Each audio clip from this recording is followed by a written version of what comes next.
Hi guys, welcome back to beautiful family. आज बनाबो पालक पनीर। पालक पनीर रेसिपिटा खूबই ইজি আর সিম্পল। আশা করি তোমাদের রেসিপিটা ভালো লাগবে। তো এখানে আমি নিয়েছি পালং শাকগুলো বড় বড় করেই কেটে নিয়েছি। তো এরকম সাইজের নিয়েছি। কড়াইয়ের মধ্যে কিছুটা পানি গরম বসিয়ে দিয়েছি। কেটে রাখা পালং শাকটা দিয়ে দেবো। পালং শাকগুলো সব দিয়ে দিয়েছি। 5 মিনিট ঢাকা দিয়ে সিদ্ধ করে নেব। 5 মিনিট পর ফিরে এসেছি।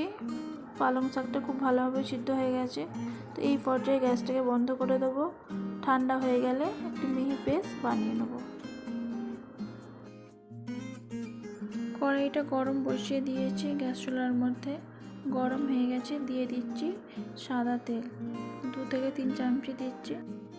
তেল গরম হয়ে গেছে। ফোড়নের জন্য দিয়ে দিচ্ছি গোটা মশলা, তেজপাতা, শুকনো লঙ্কা, এলাইচি আর গোটা জিরে। হালকা করে ভেজে নেব। ভেজে নেবার পরে দিয়ে দিচ্ছি কুচিয়ে রাখা 2টো পেঁয়াজ। পেঁয়াজটাকে হালকা ভেজে নেব।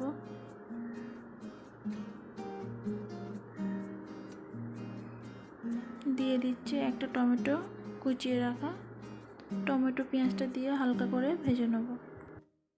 পেঁয়াজ টমেটো ভেজে নিয়েছি। দিয়ে দিচ্ছি স্বাদ মতো নুন, হলদি পাউডার, লঙ্কা আর দিয়ে দিচ্ছি ধনে আর জিরে। আমি যেরকমভাবে বানাবো সেইভাবেই আন্দাজ মতো করে মশলা দিয়েছি। তোমাদের আন্দাজ মতো করে তোমরা মশলাটা দিয়ে দেবে। মশলাটা দেওয়ার পরে একটু ভেজে নিচ্ছি মশলাটাকে হালকা করে।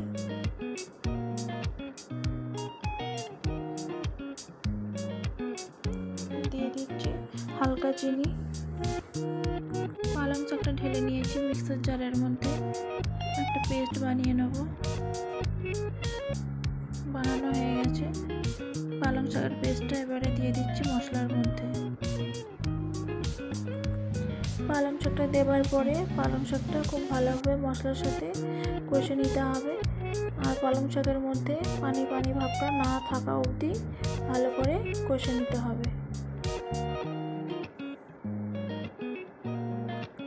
খুব ভালোভাবে কষে নিয়েছি। দেখতে পাচ্ছ শাকের মধ্যে একটুও পানি নেই, খুবই হালকা আছে, হালকা হালকা ভাব আছে। এখানে পুরো শুকিয়ে গেছে। 4 চৌকো কেটে রাখা পনিরের টুকরোগুলো পালং শাকের মধ্যে অ্যাড করে দিচ্ছি। ভালো করে আবারও নেড়ে চেড়ে নেব। তো এখানে নাড়া হয়ে গেছে। দিয়ে দিচ্ছি 1 কাপ পরিমাণের দুধ। দুধটা দিয়ে ভালো করে মিশিয়ে নেব। আর খুবই সামান্য পানি দিয়েছি। তো দিয়ে দিচ্ছি গরম মশলা, 1 চামচ ঘি। ভালো করে পনিরের সাথে মিশিয়ে নেব মশলাটা। তোমরা চাইলে পানি আর একটু বেশি অ্যাড করতে পারো।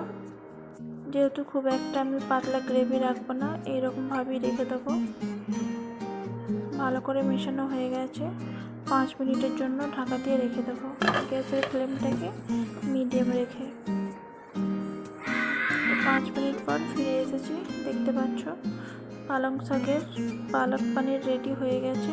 তোমাদের রেসিপিটা ভালো লেগে থাকলে অবশ্যই সাবস্ক্রাইব করো, লাইক আর কমেন্ট করতে ভুলবে না।